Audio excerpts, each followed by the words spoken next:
tahun 1948, terjadi pemberontakan PKI di Indonesia, tepatnya di kota Madiun, yang nantinya peristiwa ini dikenal sebagai sejarah pemberontakan PKI Madiun 1948. Pada hakikatnya, pemberontakan PKI di Madiun adalah puncak pertentangan ideologi dan politik antar beberapa partai di Indonesia.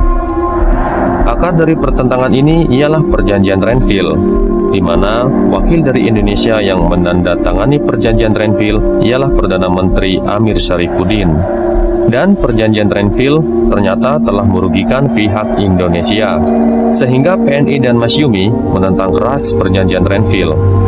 Akibatnya, kedua partai besar ini menarik menteri-menterinya dari kabinet Amir, dan Amir pun melepas posisinya sebagai Perdana Menteri. Kemudian, atas perintah Presiden, Hatta menggantikan posisi Amir dan membentuk kabinet baru. Dalam kabinet Hatta, anggota Partai Sosialis milik Amir tidak kebagian kursi, karena Amir menuntut terlalu banyak kursi penting yang tidak mungkin diterima oleh partai lainnya. Disinilah awal mula Partai Sosialis menjadi oposisi pemerintahan, dan kemudian pecah menjadi dua, yaitu pengikut Amir yang menentang pemerintah dan pengikut Syahrir yang mendukung pemerintah. Kemudian Syahrir dan pengikutnya membentuk partai baru, yaitu Partai Sosialis Indonesia atau PSI, sebagai partai pendukung pemerintah.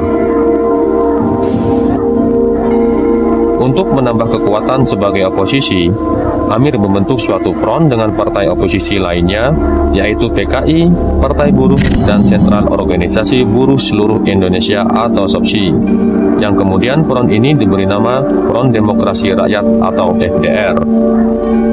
Dengan kekuatan barunya, Amir bersama kelompoknya berusaha merebut kunci kabinet dengan mengadakan demonstrasi secara besar-besaran agar kabinet Hatta dibubarkan dan dibentuk kabinet baru yang meliputi buruh, tani, dan pemuda. Dalam aksinya mereka juga kerap melakukan adu domba, sehingga timbul kubu-kubu yang saling bertentangan di dalam masyarakat. Bahkan mereka juga memprovokasi para buruh agar melakukan pemogokan kerja seperti yang terjadi di perkebunan Delangu. Sedangkan di pihak pemerintah, walau berada dalam tekanan, kabinet Hatta terus melakukan program pemerintahan. Salah satu program pemerintahan ialah program rekonstruksi rasionalisasi atau program RERA. Program ini akan mengurangi jumlah 350.000 tentara dan 400.000 laskar menjadi 160.000, yang kemudian akan dikikis lagi menjadi 57.000 prajurit reguler. Program RERA mendapat banyak protes dari berbagai pihak yang dirugikan, termasuk FDR. Dan dalam pelaksanaannya, program ini juga menimbulkan kegaduhan di kalangan militer, sehingga FDR memanfaatkan program RERA sebagai alat untuk mempengaruhi kalangan militer agar berada di pihaknya. Banyak kalangan militer yang terpengaruh oleh FDR, terutama dari kalangan divisi penembahan Senopati. Di saat kondisi politik Indonesia yang semakin panas, datang pula Musso yang sudah hampir 23 tahun berada di Rusia. Di Indonesia dengan cepat Musso menarik simpati kaum komunis dan membawa politik jalan baru pada gerakan komunis Indonesia. Dalam politik jalan baru Musso, diadakan fusi 3 partai anggota FDR, yakni PKI, Partai Buruh Indonesia, dan Partai Sosialis menjadi satu partai saja dengan nama PKI, yang kemudian PKI hasil fusi ini direncanakan akan memimpin revolusi dalam mendirikan pemerintahan Front Nasional sebagai bentuk anti-imperialis. Tanggal 30 Agustus 1948, Musso diangkat menjadi ketua PKI, dan pada tanggal 9 September 1948, PKI Musso mengirim surat kepada Masyumi dan PNI untuk melakukan perundingan tentang usulan pembentukan Komite Front Nasional. Namun, usulan PKI ini ditolak karena adanya perbedaan besar dari segi politik dan perjuangan. Penolakan ini tidak membuat Musso patah semangat. Bahkan, untuk menyebarkan gagasannya, dia bersama kelompoknya berencana menguasai daerah yang dianggap strategis di Jawa Tengah dan Jawa Timur. Rencana ini diawali dengan adu domba kalangan militer di Surakarta. sehingga timbul ketegangan, saling culik, saling bunuh dan saling tuduh, bahkan kontak senjata terjadi di antara kesatuan-kesatuan militer, terutama antara Divisi Siliwangi versus Divisi Penembahan Senopati. Kekacauan di Surakarta ini berhasil memancing perhatian pemerintah. Di saat pemerintah berusaha memulihkan kondisi Surakarta, PKI menuju arah timur dan berusaha menguasai kota Madiun. Gerakan berontak PKI ini dimulai dari jam 3 pagi hingga berhasil merebut kota Madiun sepenuhnya pada jam 7 pagi. Kemudian mereka memproklamasikan berdirinya Republik Soviet Indonesia. Pemberontakan PKI di Madiun bukan terjadi karena kebetulan atau karena adanya peluang, melainkan pemberontakan ini sudah direncanakan jauh sebelumnya. Seperti aksi demo besar-besaran, pemogokan buruh, serta perseteruan militer di Surakarta merupakan suatu rangkaian gerakan awal PKI sebelum melakukan pemberontakan di Madiun. Mereka menggunakan Surakarta atau Solo sebagai Wild West atau daerah kacau agar perhatian pemerintah tertuju ke sana. Sedangkan Madiun mereka jadikan sebagai daerah gerilya sektor yang kuat atau pangkalan untuk merebut kekuasaan seluruh Indonesia. Banyak korban berjatuhan karena pemberontakan ini, diantaranya adalah pejabat, aparat, guru, wartawan, serta para kiai, ustadz, dan para santri yang sebenarnya tidak tahu tentang perpolitikan Indonesia saat itu.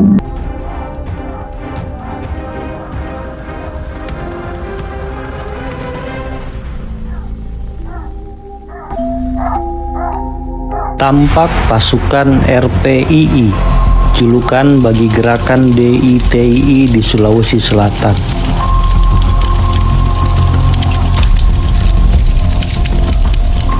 Mereka sedang menjarah dan membakar satu desa. Situasi di markas Angkatan Perang Republik Indonesia di Sulawesi Selatan.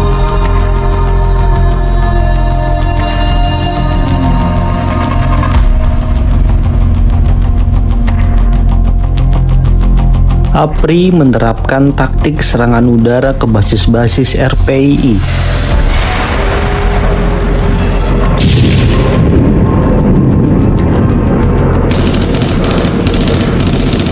Dilanjutkan dengan serangan darat oleh pasukan RPKAD.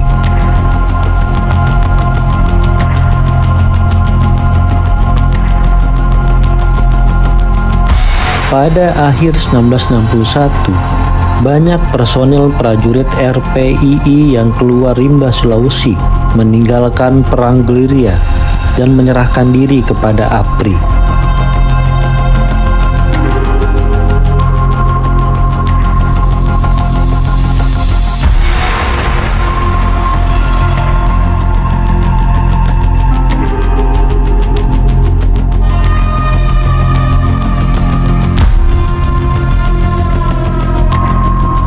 Tampak bersama keluarganya, personil RPII diangkut dengan truk militer.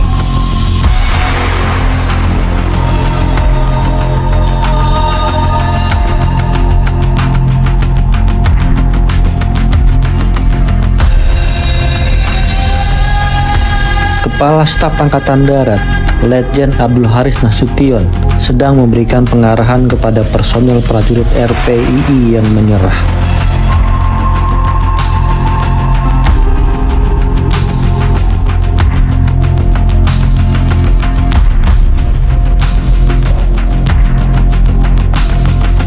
Sebagai simbol meninggalkan kehidupan perang gerilya dan kembali ke masyarakat, para personel RPII melakukan cukur rambut bersama-sama. Ini merupakan rekaman pembangunan pemukiman baru bagi personel prajurit RPII yang menyerah beserta keluarganya.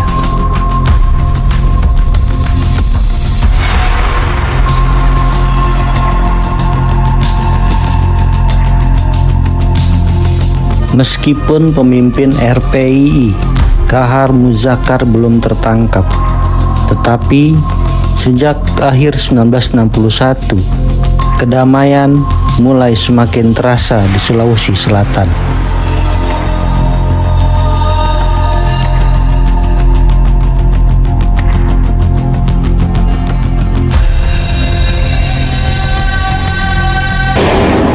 Akar pemberontakan DITI Kahar Muzakkar di Sulawesi Selatan adalah Indonesia yang miskin. Perang mempertahankan Republik Indonesia sehingga berbagai sumber daya ekonomi tidak terkelola, plus kewajiban membayar utang kedaulatan sejumlah 4,3 juta gulden sebagai imbas konferensi meja bundar, membuat pemerintah terpaksa putar otak untuk menambah pendapatan negara sekaligus memperketat pengeluaran. Apa boleh buat, atas restu Presiden Soekarno, pemerintah Indonesia melakukan restrukturisasi Angkatan Perang Republik Indonesia (APRI). Di antaranya, seleksi ketat bagi pihak gerilyawan yang ingin mendapat tempat di APRI. Padahal, para gerilyawan di Sulawesi Selatan sudah terlanjur mempersatukan diri melalui Kesatuan Gerilya Sulawesi Selatan (KGSS). Kahar Muzakkar, mantan pemimpin pasukan pejuang KGSS, mencoba meredam konflik. Dia mengusulkan agar KGSS bisa menjadi resimen Hasanuddin di dalam APRI. Namun, Kolonel A. Kawilarang sebagai Panglima TT-7 Wirabuana yang menguasai Indonesia Timur menolak mentah-mentah. Negosiasi dan perbincangan untuk menyelesaikan nasib KGSS tidak kunjung membuahkan hasil yang baik.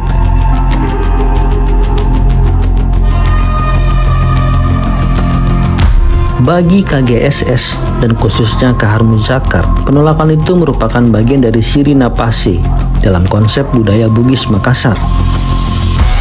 Dianggap bagian dari Siri karena Kahar Muzakkar dan pendukungnya merasa harga dirinya diinjak-injak oleh pemerintah karena merasa tidak dihargai perjuangan mereka yang sudah mati-matian mempertahankan Republik Indonesia. Sementara PC karena merasa beti dan seperasaan dengan kawan-kawan seperjuangannya yang menanggung malu karena tidak mampu menjadikan mereka tentara reguler dalam satu resimen Hasanuddin. Akhirnya, Kahar membentuk TKR tahun 1952. Mereka melakukan pergerakan di hutan-hutan. Pada masa inilah, Kahar melakukan surat menyurat dengan Kartosuwiryo, pemimpin DITI di Jawa.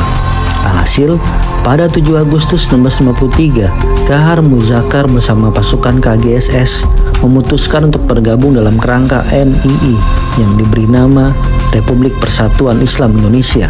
Filosofi Siri Napase bisa dipahami oleh masyarakat Sulawesi Selatan. Tak heran jika pengikut gerakan DITI Kahar Muzakkar terdiri dari berbagai golongan seperti kaum bangsawan, ulama, pedagang, guru, dan petani. Gerakan DITI Kahar Muzakkar memiliki basis pendukung di daerah-daerah pedalaman yang belum dikuasai oleh TNI. Namun, tidak semua personil DITI di Sulawesi Selatan yang memiliki keteguhan sebagaimana Kahar Muzakkar. Bertahun-tahun hidup di kedalaman hutan, berpisah dengan keluarga, dihantui rasa cemas akan perburuan operasi militer TNI, menggerus mentalitas mereka. Pada akhirnya, gerakan DITI melakukan tindakan yang merobek simpati masyarakat. Misalnya, mereka melakukan taktik bumi hangus rumah-rumah penduduk agar tidak dimanfaatkan oleh TNI. Mereka juga bertindak kejam kepada penduduk desa yang dicap pengkhianat. Bahkan, dalam situasi terdesak, terkadang gerakan DITI Kahar Muzakkar memaksa penduduk desa untuk menampung atau menyerahkan bahan pangan untuk kebutuhan isi perut personil. Padahal, di lain sisi, penduduk desa juga mendapat tekanan dari TNI. Ibaratnya, penduduk desa terjebak di antara dua gajah yang tengah berjibaku. 8 tahun setelah gerakan DITI Kahar Muzakkar dicetuskan, tepatnya sekitar tahun 1961, perlawanan makin melemah akibat perpecahan internal di dalam tubuh DITI dan berkurangnya dukungan rakyat akibat operasi tumpas DITI yang makin meningkat. Kahar Muzakkar melunak dan mulai berunding dengan pihak TNI yang diwakili M. Yusuf, pemuda asli Sulawesi Selatan yang juga bekas anak didiknya. Puncaknya, pada 12 November 1961, Kahar resmi menyerahkan komando atas semua pasukannya kepada M. Yusuf dengan pengecualian satu batalion pengawal pribadinya, yakni Momok Ansarullah. Belakangan, persyaratan-persyaratan yang diajukan oleh Kahar Muzakkar tersebut tak mampu dikabulkan oleh pemerintah. Akibatnya, Kahar dan para anggota Mobokan Sorullo sekali lagi mundurkan diri ke dalam hutan.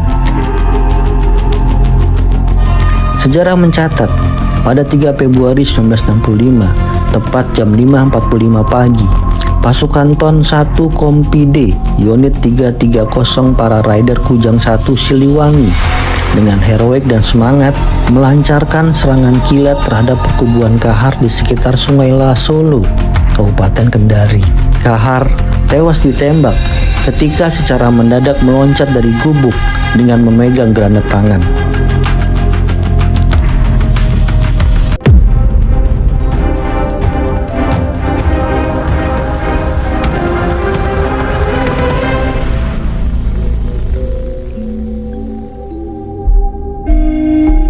RMS atau Republik Maluku Selatan merupakan negara yang didirikan oleh Christian Robert Stephen Sumokil pada 25 April 1950.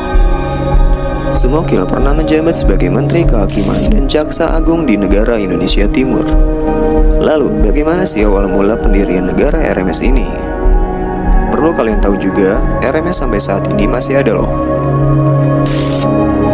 Kalau ngomongin RMS, nggak bisa dilepaskan dari sistem federal negara kita dulu guys.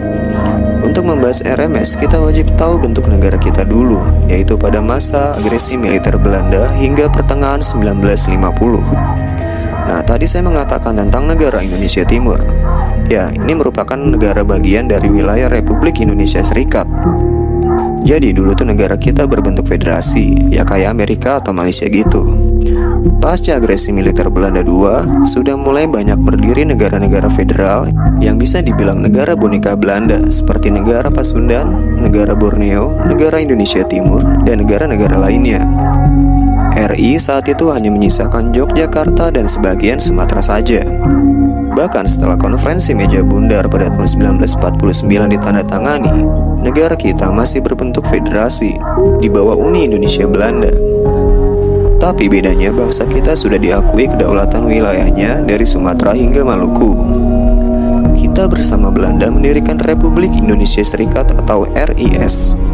Kemudian Soekarno yang sebelumnya adalah Presiden RI diangkat menjadi Presiden RIS. Di sini RI merupakan negara bagian dari RIS ya. Setelah beberapa bulan berbentuk federasi, muncul gagasan untuk kembali ke bentuk negara kesatuan. Nah, disinilah masalah mulai muncul. Pastinya ada pihak-pihak yang kontra dengan gagasan membentuk negara kesatuan. Salah satunya yaitu Christian Sumokil. Sumokil saat itu merupakan Jaksa Agung di negara Indonesia Timur.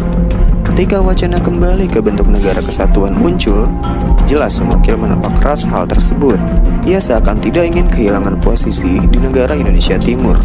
Ia ingin NIT tetap berdiri.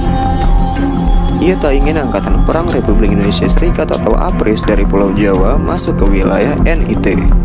Sumokil adalah orang di balik gerakan Andi Aziz yang meletus di Makassar pada 5 April 1950. Setelah pemberontakan Andi Aziz dan pasukan bekas KNIL dinilai gagal, ia lantas terbang ke Ambon menggunakan pesawat militer Belanda. Ia tiba di Ambon pada 13 April 1950. Saat itu kota Ambon dikuasai oleh bekas pasukan KNIL. Nah, kalau kalian nggak tahu KNIL itu apa, KNIL merupakan kepanjangan dari Koninklijke Nederlands Indisch Leger atau Tentara Kerajaan Hindia Belanda. Pasca KMB, otomatis KNIL dibubarkan. Dan kemudian APRIS atau Angkatan Perang Republik Indonesia Serikatlah yang menaungi keamanan negara. Banyak juga mantan anggota KNIL yang bergabung dengan APRIS. Namun banyak pula yang menolak bergabung dengan APRIS. Mereka melakukan penolakan keras ketika APRIS masuk ke NIT. Melihat banyaknya pasukan yang sepaham dengannya dan juga ribuan warga Ambon yang berkeinginan mendirikan negara baru, akhirnya Sumokil bersama orang-orang lokal Ambon segera mendirikan negara baru. Saat itu, Johannes Maluhutu yang menjabat sebagai kepala daerah Maluku Selatan didesak untuk segera memproklamirkan berdirinya negara Republik Maluku Selatan. Di bawah tekanan pasukan-pasukan bekas KNIL, Maluhutu kemudian memproklamirkan berdirinya Republik Maluku Selatan pada 25 April 1950. Memenuhi kemauan yang sungguh, tuntutan dan desakan rakyat Maluku Selatan, maka dengan ini kami proklamirkan kemerdekaan Republik Maluku Selatan. de facto dan de jure, yang berbentuk republik, lepas daripada segala perhubungan ketatanegaraan negara Indonesia Timur dan RIS, ucap Manuhutu sebagai proklamator. Kemudian Manuhutu diangkat menjadi presiden pertama RMS. Lalu bagaimana dengan Sumokil? Apa jabatannya? Saat itu Sumokil belum memiliki pengaruh yang kuat di Ambon, tak sekuat Manuhutu. Ia kemudian menjabat sebagai Menteri Luar Negeri RMS. Johannes Manuhutu hanya menjadi presiden selama 14 hari saja, terhitung hingga 3 Mei 1950. Kemudian ia mengucap sumpah kembali setia kepada Ibu Pertiwi. Sumokil lantas mendapatkan jabatan tertinggi di RMS sebagai presiden. Bekas anggota KNIL yang turut dalam pembentukan RMS pun kemudian naik pangkat tinggi. RMS pun resmi berdiri. Wilayah RMS yang diklaim antara lain Pulau Ambon, Pulau Seram, dan Pulau Buru yang merupakan pulau-pulau besar di bagian Maluku Selatan. Ibu kotanya adalah Ambon. Ini adalah bendera RMS yang dipakai hingga 2011. Setelah tahun 2011, RMS memiliki bendera yang didominasi warna merah dan strip biru putih hijau di kiri bendera. Lambang RMS menampilkan burung merpati putih Maluku bernama Pombo. Lagu kebangsaan RMS adalah Maluku Tanah Airku.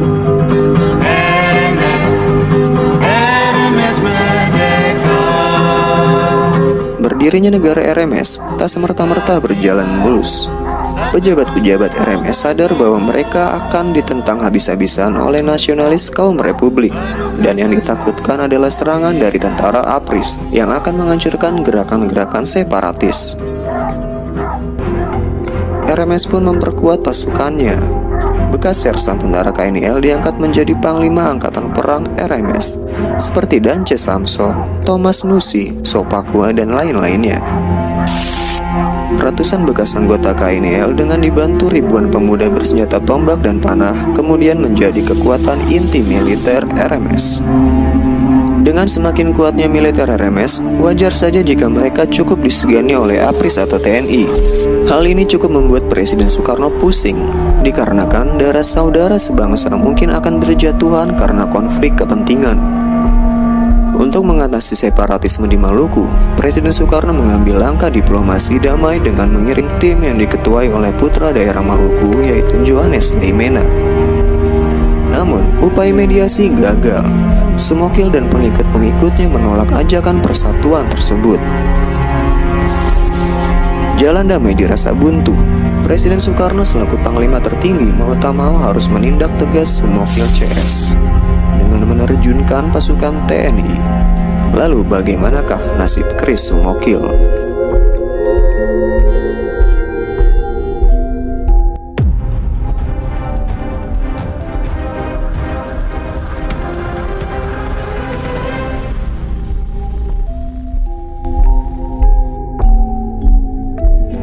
Sejarah PRRI punya pertautan dengan kondisi dan kebijakan pemerintah Indonesia pasca merdeka, terutama terhadap para tentara dan kelompok militer kala itu.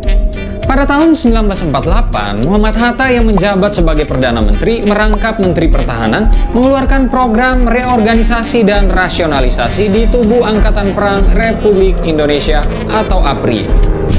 Program yang disebut juga RERA ini sebetulnya sudah dicanangkan sejak Kabinet Amir Syarifuddin, namun baru digalakan lagi di era Hatta. Tujuannya adalah untuk menyederhanakan angkatan perang akibat minimnya anggaran negara dari sekitar 350.000 tentara dan 400.000 anggota laskar menjadi 160.000 hingga 57.000 tentara reguler.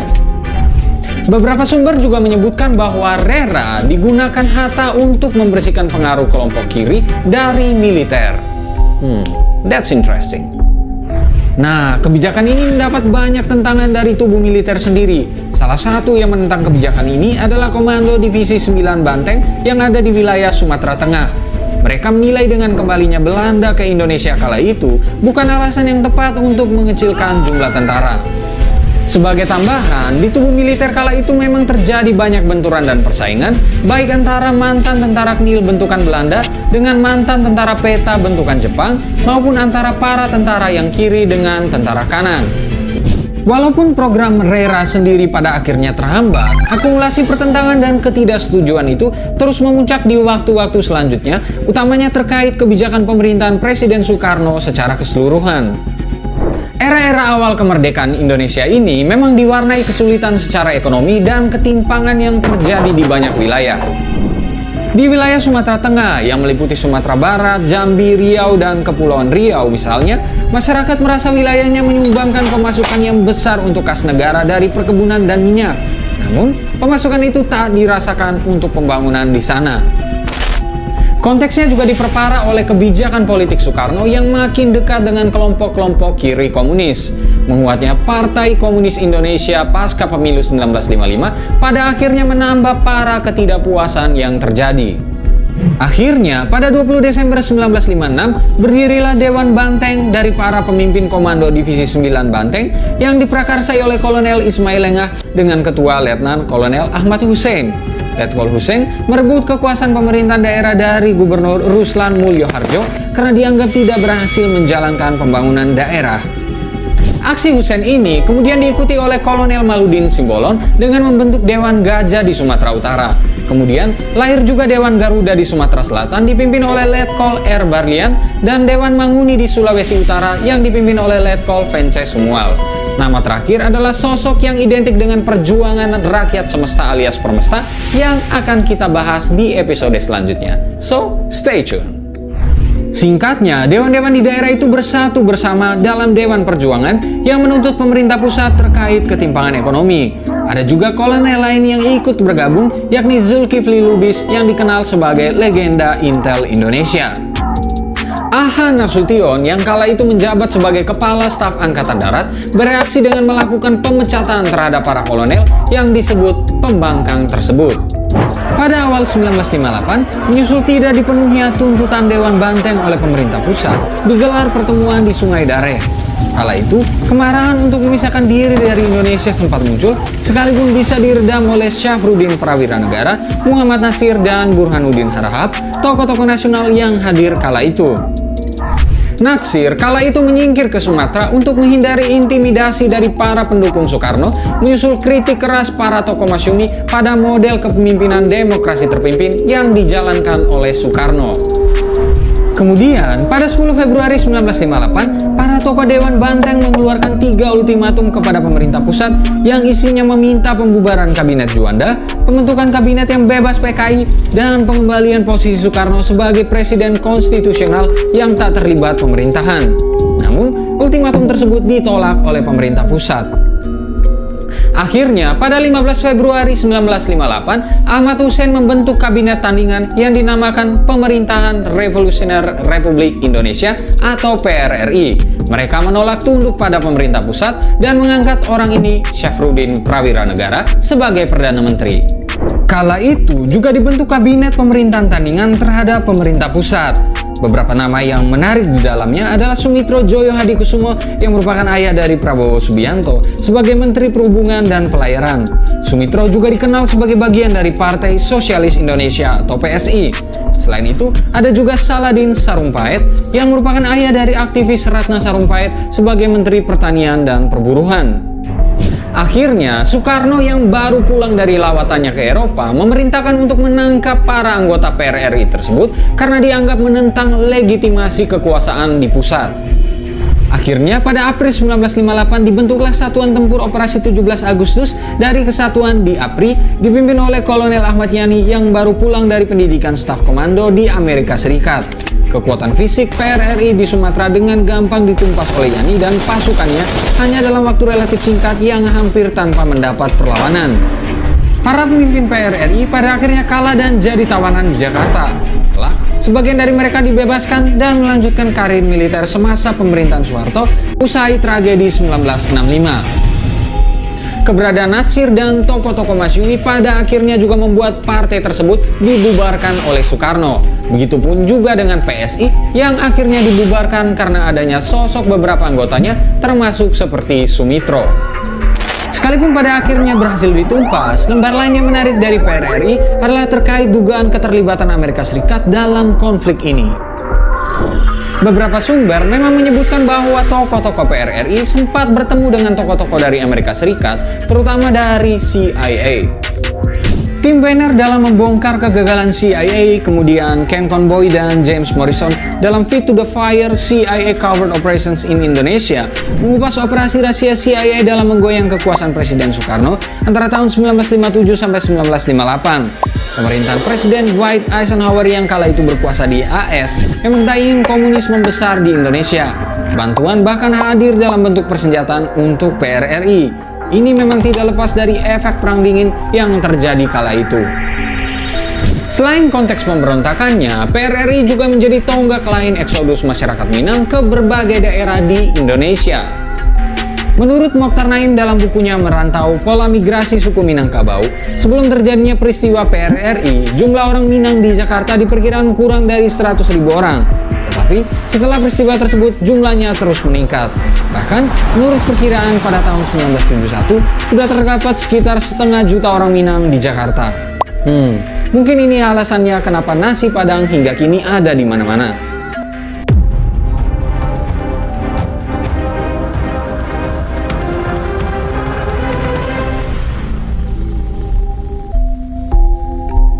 Pemberontakan Angkatan Perang Ratu Adil. Nah, untuk memudahkan kalian dalam memahami materi, maka dari itu perhatikan peta konsep berikut ini. Pertama, kita akan melihat bagaimana latar belakang dari lahirnya APRA. Kedua, kita akan melihat bagaimana jalannya pemberontakan. Dan terakhir, kita akan melihat bagaimana akhir pemberontakan. Maka dari itu, yuk kita bahas konsep kita yang pertama. Latar belakang dari lahirnya pemberontakan APRA yaitu diakibatkan oleh peleburan Kenil ke dalam Angkatan Perang Republik Indonesia Serikat atau APRIS. Seperti halnya latar belakang dari lahirnya peristiwa Andi Ajis maupun Republik Maluku Selatan, dampak peleburan Kenil ke dalam APRIS memiliki efek yang besar bagi keamanan di wilayah Indonesia di tahun 1950. Hasil KMB yang memaksa Kenil untuk berada di antara dua pilihan, bersedia untuk didemobilisasi atau bergabung sebagai bagian dari APRIS, mengakibatkan keraguan bagi sebagian kalangan mantan Kenil. Karena sejarah permusuhan Kenil dan TNI semasa Perang Revolusi hingga isu diskriminasi terhadap mantan tentara Kenil. Situasi gamang bagi mantan tentara Kenil Jawa Barat berhasil dimanfaatkan oleh golongan kolonialis yang berhasrat untuk mengamankan kepentingan ekonominya, serta Raymond Westerling, mantan Kapten Korps Specialtruppen yang sebelumnya dipecat oleh Jenderal Belanda Simon Hendrik Spoor dengan maksud agar menghindarkan Westerling dari tuntutan kejahatan perang. Westerling mulai menghimpun mantan Kenil dalam kesatuan tentara yang ia namakan sebagai Angkatan Perang Ratu Adil atau APRA. Westerling meyakini bahwa penggunaan konsep Ratu Adil akan membawa simpatik masyarakat Indonesia untuk mendukungnya menentang pemerintahan Republik Indonesia Serikat. Dan dalam menjalankan aksinya, APRA memiliki dua tujuan, yaitu mempertahankan keutuhan negara Pasundan dan menuntut agar APRA menjadi tentara resmi yang menjaga negara Pasundan. Selanjutnya, kita akan melihat bagaimana jalannya pemberontakan. Setelah berhasil mengumpulkan mantan tentara Kenil yang ia konsolidasikan ke dalam APRA, Raymond Westerling mulai menyusun rencana untuk melaksanakan kudeta terhadap pemerintah Indonesia. Tanggal 25 Desember di tahun 1949, Westerling menghubungi Burman van Vreden, Panglima tertinggi Belanda yang kala itu diserahi tanggung jawab penyerahan kedaulatan Indonesia, di mana Westerling mengabarkan bahwa ia bersama dengan APRA akan melaksanakan kudeta kepada Soekarno setelah dilaksanakannya serah terima kedaulatan Belanda kepada Indonesia di tanggal 27 Desember di tahun 1949. Van Vreden memperingatkan Westerling agar tidak melakukan tindakan tersebut.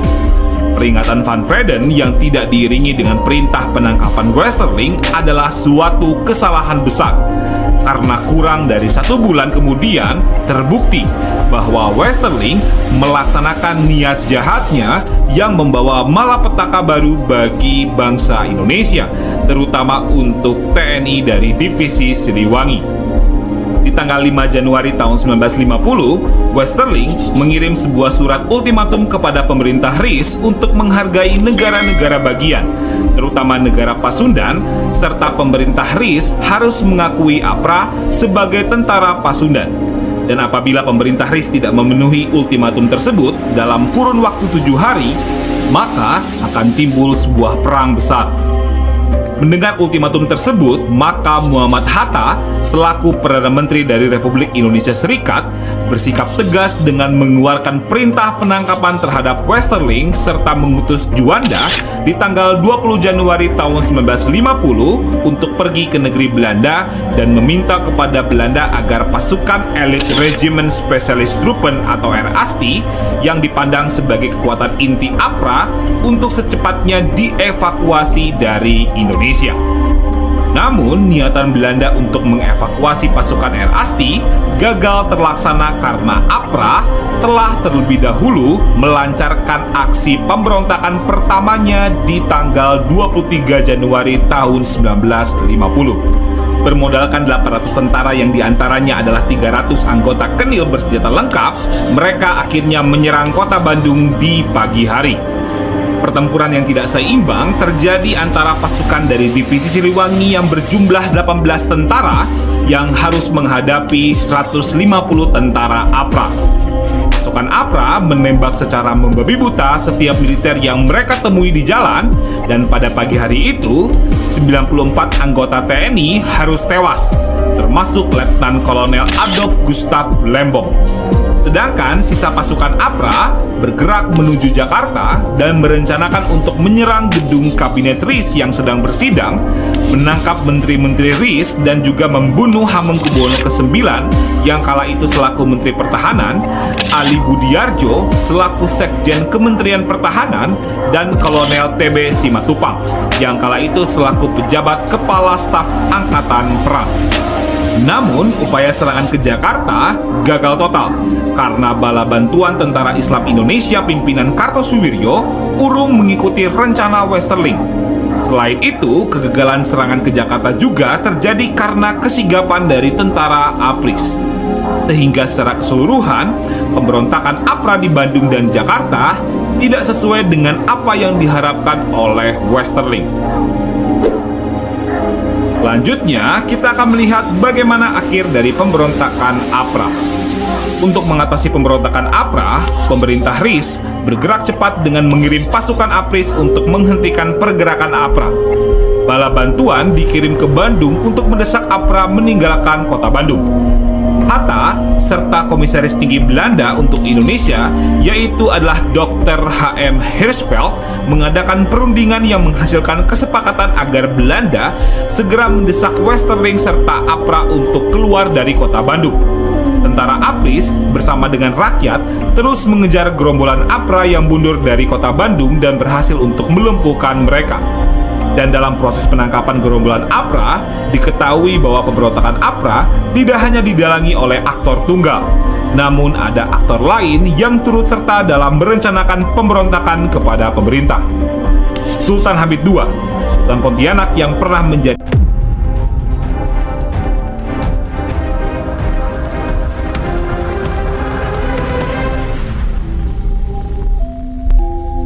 Pada tanggal 1 Oktober 1965, Indonesia dikejutkan dengan siaran radio tentang pergerakan dalam tubuh Angkatan Darat Indonesia yang membentuk Dewan Jenderal yang telah berkolaborasi dengan Central Intelligence Agency atau CIA untuk melakukan kudeta terhadap Presiden Soekarno.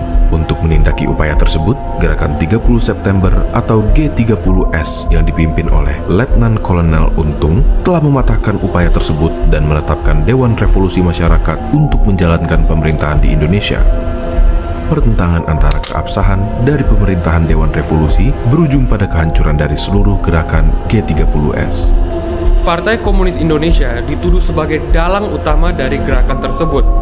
Sebagai konsekuensi, mereka menjadi target pembasmian yang berujung pada genosida. Banyak organisasi mancanegara yang mengatakan bahwa apa yang terjadi di tahun 65 adalah pelanggaran akan hak asasi manusia berat. Selain dari pertanyaan siapa Dalang dibalik gerakan yang berujung pada pembantaian tersebut, beberapa ahli mulai mempertanyakan apa yang melatar belakangi gerakan G30 yang berujung pada genosida. Contohnya, sejarawan seperti Benedict Anderson dan Ruth McVeigh menganggap bahwa PKI tidak memiliki motif yang baik untuk melakukan kudeta terhadap Soekarno karena posisinya yang relatif sudah kuat dalam pemerintahan, melainkan hasil dari pertentangan internal di dalam tubuh militer Indonesia dan hubungan yang kompleks bersama PKI. Faktor inilah yang kemudian menumpuk dan berujung pada malam berdarah tersebut.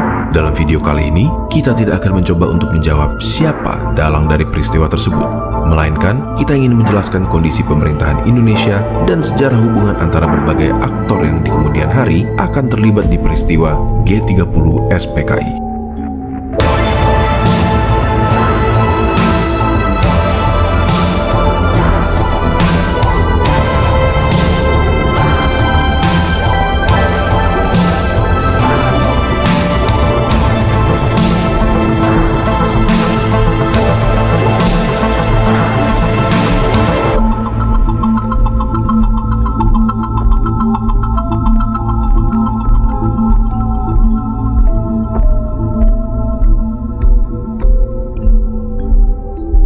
Sebelum peristiwa G30 SPKI, ada hubungan yang kompleks di antara tiga aktor utama, yakni Angkatan Bersenjata Indonesia, Partai Komunis Indonesia, dan Presiden Soekarno. Soekarno mendeklarasikan kemerdekaan Indonesia pada tahun 1945 dan kemudian secara resmi dilantik menjadi presiden. Setelah itu, Indonesia harus menghadapi berbagai agresi militer dan situasi perang dingin di mana praktik perang proksi menjadi kian semarak. Maka dari itu, Soekarno memerlukan alat negara yang dapat segera digunakan untuk operasi militer yang dapat dimobilisasi dengan cepat. Sebagai orator yang ulung dan pemimpin yang berkarisma, Soekarno mampu menggalang dukungan dari berbagai masyarakat untuk mengambil bagian dalam mempertahankan negara. Hanya saja, militer Indonesia kala waktu itu masih terbagi menjadi beberapa macam. Harold Crouch dalam bukunya Military and Politics in Indonesia menjabarkan tiga macam militer di Indonesia pada kala itu. Di satu sisi adalah mereka yang mendapatkan pendidikan militer profesional dari kaum penjajah seperti Belanda dan Jepang. Dan di sisi lain, dan yang paling banyak jumlahnya, adalah kelompok gerilya yang dibentuk di daerah-daerah, kadang secara informal dan spontan. Kelompok-kelompok gerilyawan ini cenderung menganut karakteristik yang khas dari daerahnya masing-masing dan dapat memiliki aliansi kepada lebih dari satu organisasi atau laskar. Karena keragaman dalam tubuh militer di Indonesia, baik dari keragaman latar belakang dan kurangnya persatuan ideologi yang kuat, konflik antara institusi bahkan di dalam militer sekalipun kerap terjadi selama sejarah Indonesia. Contohnya, pada tanggal 3 Juli 1946, beberapa perwira menculik Sultan Syahrir yang dianggap terlalu mengalah terhadap Belanda.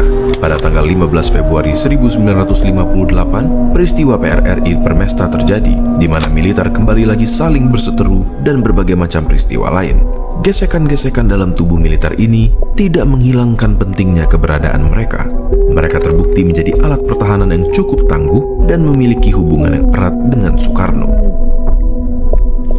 Hanya saja, pertahanan bukanlah satu-satunya fungsi dari militer Indonesia pada saat itu. Militer juga aktif terlibat dalam politik, baik dalam badan pemerintahan maupun perusahaan milik negara. Prinsip ini dinamakan sebagai jalan tengah, di mana militer tidak akan mengambil alih seluruh politik di Indonesia, tetapi juga tidak akan terlalu apatis. Menurut Harold Crouch, hal ini dimungkinkan karena lemahnya pemerintahan parlementer di Indonesia dan ketidakstabilan politik.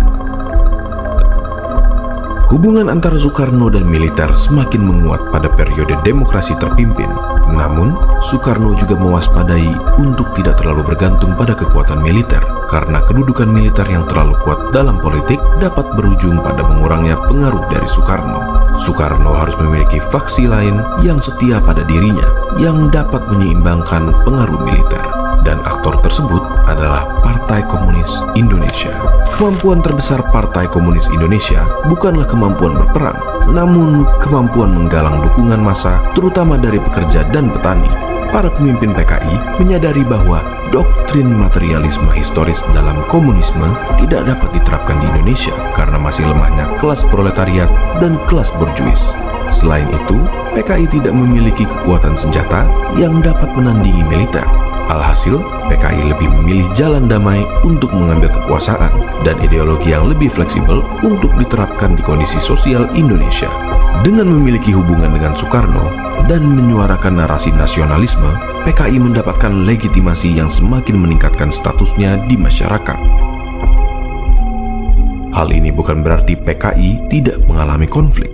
Demi memperkuat basis dukungannya, PKI juga mengejar strategi front persatuan yang luas antara kelas buruh, kaum tani, borjuis kecil kota, dan borjuis nasional yang bersendikan persekutuan buruh dan tani di bawah pimpinan kelas buruh. PKI juga harus menjalin hubungannya dengan partai yang dibuat oleh Soekarno, Partai Nasionalis Indonesia. Hanya saja, PNI memiliki basis pendukung yang berwatak konservatif dengan kebudayaan Jawa yang kuat. Terlebih dari itu, PKI dan militer juga pernah terlibat dalam konflik di masa lalu. Dan perbedaan ideologi di antara mereka semakin meninggikan persaingan ini. Inilah kondisi politik di Indonesia pada saat itu. Soekarno memiliki dua pilar yang tidak dapat dipisahkan. Di satu sisi, militer sebagai alat pertahanan dan aktor dalam politik dan ekonomi di Indonesia. Dan di sisi lain, ada PKI yang memiliki basis organisasi dan dukungan massa yang mampu memperkuat posisi Soekarno. Soekarno, sebagai pemimpin bangsa, harus menyeimbangkan kedua pilar tersebut. Apabila satu mulai lebih kuat dari yang seharusnya, mereka dapat perlahan-lahan mengambil kekuasaan dari Soekarno, bahkan melenyapkan pilar yang lain sepenuhnya. Ada dua contoh peristiwa yang hampir saja mengganggu keseimbangan ini. Pada peristiwa Trikora, mobilisasi militer sangat diperlukan untuk operasi perebutan Papua. Alhasil, kedudukan militer meningkat pesat, terlebih dengan dibentuknya Komando Tertinggi atau KOTI yang diketuai oleh Soekarno dan Jenderal Nasution sebagai wakil panglima. Untuk menyeimbangkan kekuatan militer, Soekarno menunjuk Ahmad Yani sebagai Kepala Staf Angkatan Darat karena Ahmad Yani dinilai lebih setia terhadap dirinya. Selain itu, dia mulai menghilangkan hukum darurat militer seperti pada saat kejadian Trikora. Hal ini mulai berubah pada saat kejadian Dwi Kora. Kali ini, posisi PKI lebih melesat dengan narasi anti-imperialisme barat dan menggerakkan massa untuk menasionalisasikan perusahaan-perusahaan asing. Meskipun demikian, PKI masih memiliki posisi yang tidak sekuat militer dalam hal persenjataan dan masih sangat bergantung dari perlindungan Soekarno. Ketika kesehatan Soekarno semakin jatuh, PKI semakin khawatir bahwa tanpa Soekarno, militer Indonesia dapat mengambil alih pemerintahan. Dalam rangka mengantisipasi hal tersebut, PKI membentuk Biro Khusus yang diketuai oleh Syam untuk mengoleksi informasi mengenai gerak-gerik militer yang berhubungan dengan PKI dan menarik simpati tentara Indonesia pada teori Marxisme dan komunisme.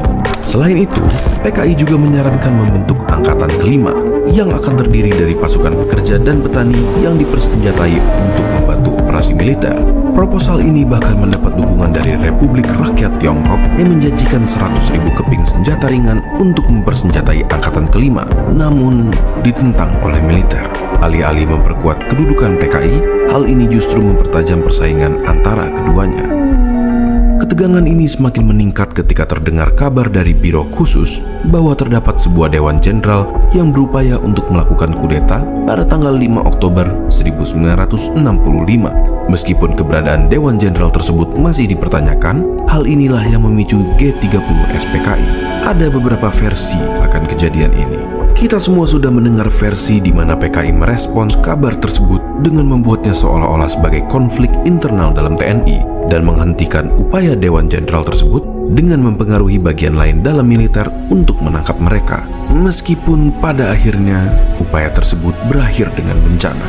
Namun ada juga pakar sejarah seperti Benedict Anderson dan Ruth T. McVeigh yang menganggap bahwa kudeta tersebut memang lebih berasal dari konflik internal Angkatan Darat, terkhususnya dari divisi Diponegoro yang merasa ditelantarkan oleh pimpinan militer pusat baik secara ekonomi maupun secara moral. Dan masih banyak perdebatan yang tak kunjung terjawab.